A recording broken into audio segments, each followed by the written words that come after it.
नमस्कार दोस्तों, मैं प्रिया सैनी। आपका मेरे चैनल जर्नी ऑफ एम में बहुत बहुत स्वागत है।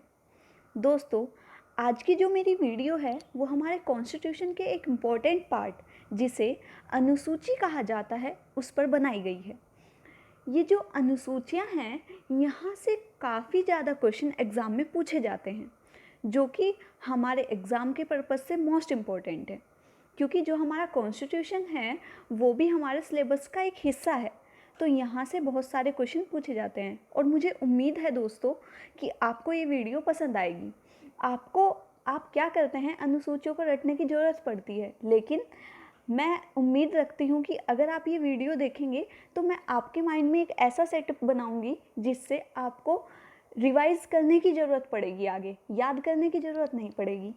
तो मैंने एक ट्रिक के माध्यम से मैं इसको आपको अच्छे से समझा दूँगी। दोस्तों, वीडियो को एंड तक देखिएगा। अगर आपको मेरी वीडियो अच्छी लगे तो प्लीज़ मेरे चैनल को लाइक कीजिए, सब्सक्राइब कीजिए और ज़्यादा से ज़्यादा अपने दोस्तों को भी शेयर कीजिए। तो चलिए शुरू करते हैं। तो संविधान की अनुसूचियाँ। अब देखिए, भारतीय संविधान 26 नवंबर 1949 को संविधान सभा द्वारा पारित किया गया था। ये सब आप जानते होंगे। इस समय संविधान में 22 भाग हैं और 8 अनुसूचियाँ थी। कितनी थी पहले? 8 थी।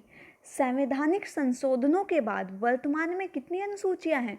12 अनुसूचियाँ हैं। यह आपका एक मैंने बैकग्राउंड दे दिया है कि ऐसे ऐसे ये हुई थी। पहले कितनी थी? 8 थी, लेकिन बहुत सारे संविधान संशोधन हुए, बहुत सारे अमेंडमेंट हुए, जिससे जो अनुसूचियों की संख्या है वो कितनी हो गई? 12 हो गई। तो आज प्रेजेंट में कितनी अनुसूचियाँ हैं? तो 12 अनुसूचियाँ हैं।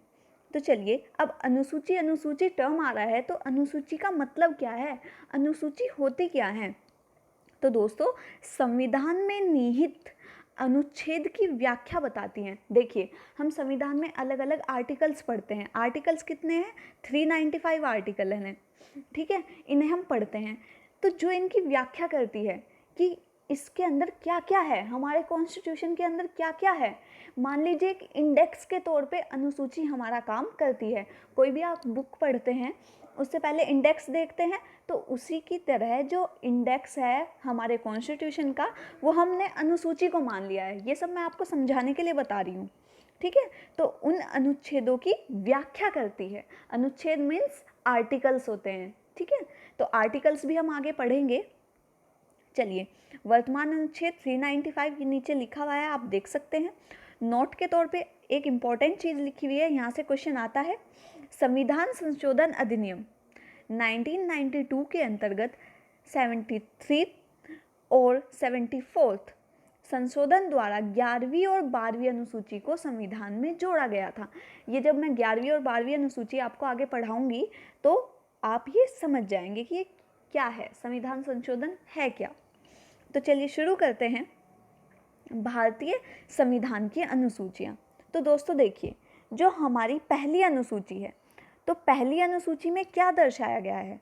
तो इस अनुसूची के अंतर्गत क्या है? 29 राज्य और 7 केंद्र शासित प्रदेशों का उल्लेख किया गया है। मतलब पहली अनुसूची में ये बता दिया है कि जो हमारा देश है उसमें 29 राज्य हैं भाई, और 7 केंद्र शासित प्रदेश हैं, ठीक है। संविधान के 69 संशोधन के द्वारा, जब 69 संशोधन हुआ था, जैसे 1 2 3 4 5 6 ऐसे ऐसे 69वां जो संविधान संशोधन था उसमें दिल्ली को राष्ट्रीय राजधानी क्षेत्र का दर्जा दिया था। ये आप याद रखिएगा, कौन सा? 69, ठीक है। तब से ही दिल्ली को क्या बनाया था? राष्ट्र की एक राजधानी बना दिया गया था। अब देखें, पहली अनुसूची में क्या है? 29 राज्य और 7 केंद्र शासित प्रदेश, ठीक है। ये चीज़ आप याद रखिएगा। अब एक देश बन गया भाई, हमने एक राज्य बना दिए और केंद्र शासित प्रदेश बना दिए। अब दूसरी अनुसूची में देखते हैं क्या आता है। इस अनुसूची के अंतर्गत सरकार के उच्च पदों पर मिलने वाले वेतन, भत्ते, पेंशन का उल्लेख किया गया है। अब देखिए, पहली अनुसूची में क्या था? एक राष्ट्र था। दूसरी अनुसूची में क्या है? जब राष्ट्र है, राष्ट्र में क्या है? 29 राज्य हैं, 7 केंद्र शासित प्रदेश हैं। तो दूसरी अनुसूची में क्या हुआ, जो राष्ट्र है, जो राज्य हैं, उनमें काम करने के लिए किसकी ज़रूरत पड़ेगी, कर्मचारी की ज़रूरत पड़ेगी भाई, अलग अलग लोगों की ज़रूरत पड़ेगी। तो उन्हें क्या दिए जाएंगे, वेतन दिए जाएंगे, भत्ते दिए जाएंगे, पेंशन दी जाएगी। तो दूसरी अनुसूची में क्या हो गया, पेंशन वगैरह हो गई। किसे, तो राष्ट्रपति, राज्यपाल, लोकसभा के अध्यक्ष, उपाध्यक्ष, राज्यसभा और उपसभापति, विधानसभा के अध्यक्ष, उपाध्यक्ष, विधान परिषद के सभापति और उपसभापति, उच्चतम न्यायालय और न्यायालयों के न्यायाधीशों और भारत के नियंत्रक महालेखा परीक्षक, इन सबको क्या दिए जाएंगे, वेतन, भत्ते और पेंशन दिए जाएंगे। क्यों दिए जाएंगे, क्योंकि ये 29 राज्यों और केंद्र शासित प्रदेश के लिए क्या कर रहे हैं, कार्य कर रहे हैं। क्लियर, आई होप क्लियर हो रहा होगा आपको। अब देखिए तीसरी अनुसूची, दो अनुसूची आपको क्लियर हो गई होंगी, थर्ड अनुसूची देखते हैं क्या है। इस सूची के अंतर्गत भारत में उच्च पदाधिकारियों, उच्च पदाधिकारी कौन, राष्ट्रपति, उपराष्ट्रपति, उच्चतम न्यायालय और उच्च न्यायालयों के न्यायाधीशों के द्वारा ली जाने वाली शपथ। अब देखिए ट्रिक को अच्छे से समझते चलिए। 29 राज्य थे, ठीक है, 7 केंद्र शासित प्रदेश थे। सेकंड में क्या किया, उन्हें वेतन वगैरह दे दिया। अब थर्ड में क्या किया भाई, पहले तो उन्हें वेतन दे दिया, जब थर्ड अनुसूची आई, थर्ड में उन्हें कह दिया कि आप शपथ लो। मतलब मैं आपको समझाने के लिए बोल रही हूँ, वैसे इनकी शपथ होती है, आपने शपथ लेते हुए देखा होगा कि कोई भी जैसे राष्ट्रपति बनता है तो वो शपथ लेता है। तो लेकिन मैं आपको समझाने के लिए यहाँ ये बोल रही हूँ कि इन्हें शपथ दी गई कि जो तुम्हें वेतन और भत्ते अब तक मिले हैं ना दूसरी अनुसूची के अंतर्गत, उसे तुम कहीं मतलब भ्रष्टाचार के रूप में कहीं नहीं उड़ाओगे। शपथ लो कि वो राष्ट्र के काम ही आएगी, ठीक है। तो थर्ड अनुसूची में क्या हो गया, इन सब की शपथ हो गई। अब देखिए फोर्थ अनुसूची, इस जो अनुसूची है इसमें राज्यों तथा संघीय के अंतर्गत आने वाले क्षेत्रों की राज्यसभा में प्रतिनिधित्व का विवरण दिया गया है कि राज्यसभा में जो लोग होंगे उनका वर्णन किया गया है। अब देखिए शपथ लेके कहाँ बैठेंगे ये लोग, इनका एक ऑफिस भी होगा। तो ऑफिस किसे बना दिया, राज्यसभा में बना दिया। तो राज्यसभा के प्रतिनिधित्व का जो वर्णन करता है वो कौन सी अनुसूची करती है, चौथी अनुसूची। रिवाइज, पहले में क्या था, 29 राज्य और 7 केंद्र शासित प्रदेश। दूसरे में क्या था, उनके वेतन और भत्ते। तीसरे में क्या था, शपथ दिलाएंगे भाई। चौथे में क्या है, कहाँ बैठेंगे, तो राज्यसभा में। तो ऐसे याद कीजिए। इसके बाद आता है पांचवी अनुसूची। पांचवी अनुसूची में क्या है, इस सूची के अंतर्गत अनुसूचित क्षेत्रों और अनुसूचित जनजाति के प्रशासन व नियंत्रण के बारे में बताया गया है। तो जो पांचवी अनुसूची है इसमें क्या कह दिया गया है कि जो ये पिछड़े हुए जो अनुसूचित क्षेत्र होते हैं जैसे जौनसारी, SC ST, इन सब का वर्णन किया गया है। तो अब जो ये राज्यसभा वगैरह के लोग हैं ये सबसे पहले कहाँ ध्यान देंगे, जो सबसे पिछड़ा हुआ, हमारा जो सबसे पिछड़ा हुआ क्षेत्र होगा वहाँ ध्यान देंगे। तो किसका उल्लेख कर दिया इन्होंने, अनुसूचित जाति और अनुसूचित जनजाति और क्षेत्रों का उल्लेख कर दिया, ठीक है। पांचवी अनुसूची इससे रिलेटेड हो गई। अब देखिए छठी अनुसूची। छठी अनुसूची में क्या आता है, इसमें असम, मेघालय, त्रिपुरा, मिजोरम राज्यों के जनजातीय क्षेत्रों के प्रशासन के बारे में उल्लेख किया गया है। पहले तो उन्होंने क्या कह दिया, अनुसूचित जो क्षेत्र हैं, जो पिछड़े हुए वर्ग हैं, उनका उल्लेख कर दिया पांचवी में। छठी में क्या हुआ, जो कौन से क्षेत्र बता दिए उन्होंने पिछड़े हुए, तो असम, मेघालय, त्रिपुरा और मिजोरम, इन सब राज्यों के लिए जो जनजाति है उनके लिए कार्य करेंगे, उनके प्रशासन के बारे में उल्लेख किया गया है, ठीक है। आपको अच्छे से समझ आ रहा होगा। देखिए पहले में हमने क्या पढ़ा है, 29 राज्य और 7 केंद्र शासित प्रदेश। उसके बाद क्या आया, वेतन भत्ते। तीसरा शपथ। चौथे में हमने क्या पढ़ा है, चौथे में हमने जो राज्यसभा है कहाँ बैठेंगे भाई, राज्यसभा में बैठेंगे। उसके बाद क्या, अनुसूचित क्षेत्रों का उत्थान करेंगे, ठीक है, पांचवे में। छठे में क्या है, असम, मेघालय, त्रिपुरा, ये राज्य हैं जिनके बारे में वो ध्यान देंगे। दोस्तों अब देखते हैं सातवीं अनुसूची। इस सूची के अंतर्गत केंद्र व राज्यों के बीच शक्ति का बंटवारा किया जाएगा। अब देखिए भाई, जो राज्यसभा के लोग थे जो वहाँ बैठे हुए थे उनके बीच में क्या हो गया, मान लीजिए लड़ाई झगड़े हो गए। उन्होंने कहा कि नहीं नहीं, मैं असम को देखूंगा, मैं मेघालय को देखूंगा, मैं इसे देखूंगा। तो क्या हो गया, तो क्या डिसीजन लिया गया सातवीं अनुसूची के अंतर्गत कि जो केंद्र और राज्य के जो कार्य होंगे उन्हें अलग अलग बांट देते हैं, ठीक है, कि तुम ये कार्य करोगे, तुम ये कार्य करोगे। अब देखिए सबसे पहले आता है संघ सूची। संघ सूची क्या होती है? जो केंद्र जिस पे शासन बनाता है। इसमें कुल 100 विषय आते हैं जिस पर कानून केंद्र सरकार बनाती है, मतलब इस पे जो भी कानून बनाएगी वो केंद्र सरकार बनाएगी। तो इसमें आज 100 विषय आते हैं, पहले इसमें 97 विषय थे।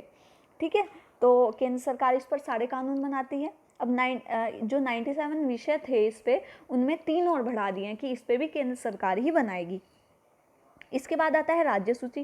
भाई हम शक्तियों का बंटवारा कर रहे हैं कि तुम ये कार्य करोगे, तुम ये कार्य करोगे। अब देखिए राज्य सूची। राज्य सूची में क्या है? इसमें 61 विषय हैं, 61 विषय हैं जिस पर राज्य सरकार कानून बनाती है। कौन बनाती है? राज्य सरकार बनाती है। पहले इसमें कितने विषय थे? इसमें 66 थे, अब कितने हो गए? मतलब इसे घटा दिया गया है। कितने कर दिए हैं? 61 विषय कर दिए गए हैं। अब देखिए समवर्ती सूची। समवर्ती का मतलब क्या है? जिस पर दोस्तों केंद्र प्लस राज्य दोनों कानून बनाते हैं उसे हमने समवर्ती सूची कहा है। इसमें कुल 52 विषय हैं। ठीक है, ये चीज़ आप याद रखेंगे क्योंकि ये वाला क्वेश्चन पूछा गया है। ठीक है, इसमें जो केंद्र और राज्य दोनों कानून बना सकती है, लेकिन अगर केंद्र और राज्य में यहाँ भी विवाद हो जाता है कि नहीं ये वाला कानून मान्य होगा तो ये वाला कानून मान्य होगा, तो जो लास्ट फैसला माना जाएगा वो केंद्र का ही सही माना जाएगा, उसका ही पालन किया जाएगा। ठीक है, पहले इसमें 47 विषय थे। आई होप आपको समझ आ रहा होगा। चलिए अब देखते हैं 8वीं अनुसूची।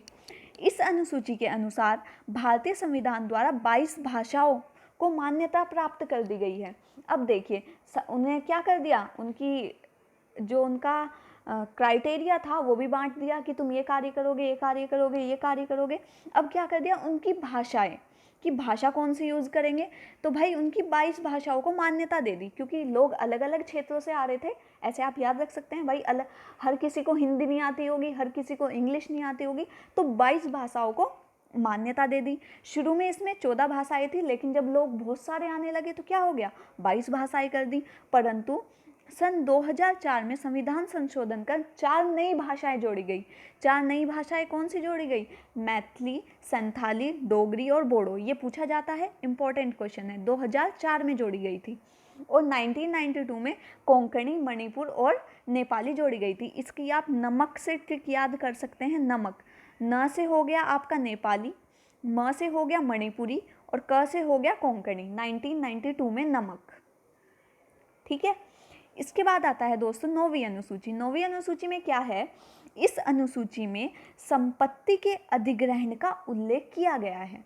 ठीक है, अब भाषाएं हो गई, तो अब संपत्ति का अधिग्रहण कि ये लोग बाग ऐसे लड़ने लगे थे कि ये मेरा क्षेत्र है, ये मेरा क्षेत्र है, ये मेरा क्षेत्र है, तो ऐसा नहीं होगा। ठीक है, मैं आपको समझाने के लिए ये सब बोल रही हूँ ताकि आपको अच्छे से याद रहे। चीज़ों को आपस में लिंक करके याद कीजिए। पहली को दूसरी अनुसूची से जोड़िए, दूसरी को तीसरे से जोड़िए, तो एक सीरीज बनती जाएगी जिससे आपको अच्छे से याद रहेंगे। अब देखिए 9वीं अनुसूची में क्या आया? संपत्ति की बात आ गई भाई। संपत्ति की बात क्या थी कि यह अनुसूची, अब देखिए प्रथम संविधान संशोधन था, ये सबसे पहला संविधान संशोधन 1951 में किया गया था। ये क्वेश्चन पूछा गया है और आगे भी पूछा जाएगा। ठीक है, इसमें सम्मिलित विषयों को न्यायालय में चुनौती नहीं दी जा सकती। अब चुनौती नहीं दी जा सकती, इसका क्या मतलब है? मतलब अब देखिए मैं आपको एक एग्जाम्पल से बहुत अच्छे से समझाती हूँ।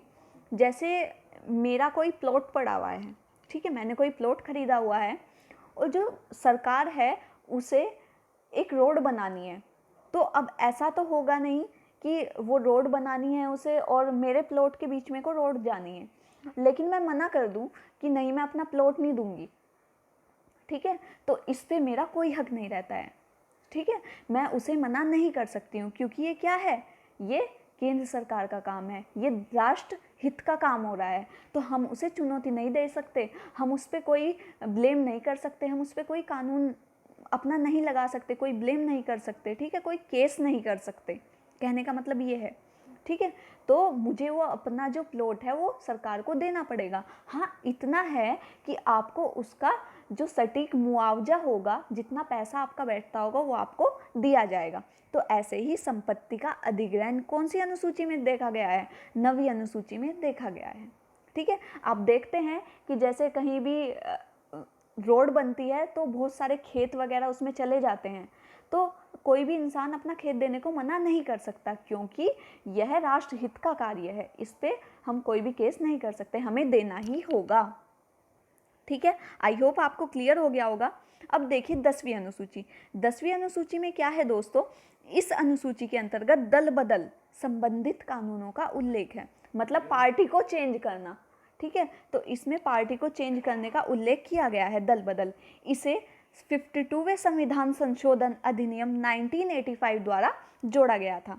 ठीक है, जो 1985 का संविधान संशोधन हुआ था उसके द्वारा दल बदल को, मतलब पार्टी चेंज नहीं कर सकता है। ठीक है, इसमें कुछ इसके टर्म्स एंड कंडीशंस हैं, वो आप देख लीजिएगा। ठीक है, आगे मैं आपको दल बदल अगर पढ़ाती हूँ तो उसमें मैं आपको ये पूरा क्लियर करूँगी। बहुत इंटरेस्टिंग टॉपिक है, वो मैं आपको बहुत अच्छे से पढ़ाऊँगी। अब देखिए 11वीं अनुसूची। ठीक है, 11वीं अनुसूची में क्या है, यह अनुसूची पंचायती राज के बारे में पता चलता है कि पंचायती राज क्या है। ठीक है, तो गांव वगैरह का उल्लेख किया गया है कि जो पंचायत है वो गांव के कार्य देखेगी। ठीक है, तो 11वीं अनुसूची द्वारा इसमें 73वें संविधान संशोधन द्वारा 1992 में जोड़ी गई है। ये सन पूछा जाता है, इसे याद रखिएगा। इसमें 29 विषय हैं। 29 विषय ऐसे हैं कि गांव की सड़क बनवाना, गांव में पानी की व्यवस्था करना, ठीक है, गांव में शौचालय का प्रबंध करना, ऐसे कुछ 29 विषय लिए गए हैं। इसके बाद आता है, अब देखिए पंचायत के बाद ही, गांव के बाद ही क्या बसे हैं, शहर बसे हैं। लोग बाग शहरों की ओर पलायन करना शुरू किया है। तो अब देखिए 11वीं के बाद क्या आई, 12वीं अनुसूची। 12वीं अनुसूची में किसका वर्णन कर दिया इन्होंने, शहरी क्षेत्रों के स्थानीय स्वशासन का वर्णन कर दिया। अब देखिए इस अनुसूची को 74वें संविधान संशोधन द्वारा 1992 द्वारा जोड़ा गया था। इसमें कितने विषय हैं, इसमें 18 विषय हैं। तो ये चीज़ आप याद रखिएगा, सारे मोस्ट इंपॉर्टेंट है। ये संविधान संशोधन भी पूछे जाते हैं, 73 और 74 किससे रिलेटेड है। ठीक है, एक बार मैं आपको रिवाइज करा देती हूँ, एक बार रिवाइज करते चलिए मेरे साथ। जो हमारी प्रथम अनुसूची थी उसमें 29 राज्य और 7 केंद्र शासित प्रदेश थे। द्वितीय अनुसूची में क्या था दोस्तों, तो उसमें वेतन भत्ते थे, उन लोगों को वेतन भत्ते देने होंगे भाई जो 29 राज्य में काम कर रहे हैं। उसके बाद तीसरी में क्या था, उन्हें शपथ थी, उन्हें शपथ दिलानी होगी। चौथी अनुसूची में हमने क्या पढ़ा था, तो वो कहाँ बैठेंगे, उनका ऑफिस कौन सा होगा, तो राज्यसभा का वर्णन है। पांचवी अनुसूची में कौन सा क्षेत्र देखेंगे, तो अनुसूचित क्षेत्र और जनजातीय क्षेत्र देखेंगे। अब वो छठी अनुसूची में क्या है, वो क्षेत्र कौन से होंगे, तो वो क्षेत्र कौन से थे, असम, मेघालय, त्रिपुरा और मिजोरम वो क्षेत्र होंगे। सातवीं अनुसूची में भाई लड़ाई बच गई थी इनकी, तो कौन से, 3 उसमें विभाजित कर दिया था, 3 उनकी शक्तियों का बंटवारा कर दिया था, संघ सूची, राज्य सूची और संवर्ती सूची। अब लोग अलग अलग क्षेत्र से थे वो, तो उनकी क्या भाषाएं भी अलग थी। तो 8वीं अनुसूची में क्या कर दिया कि भाषाएं को भी मान्यता दे दी, 22 भाषाओं को मान्यता दी गई थी।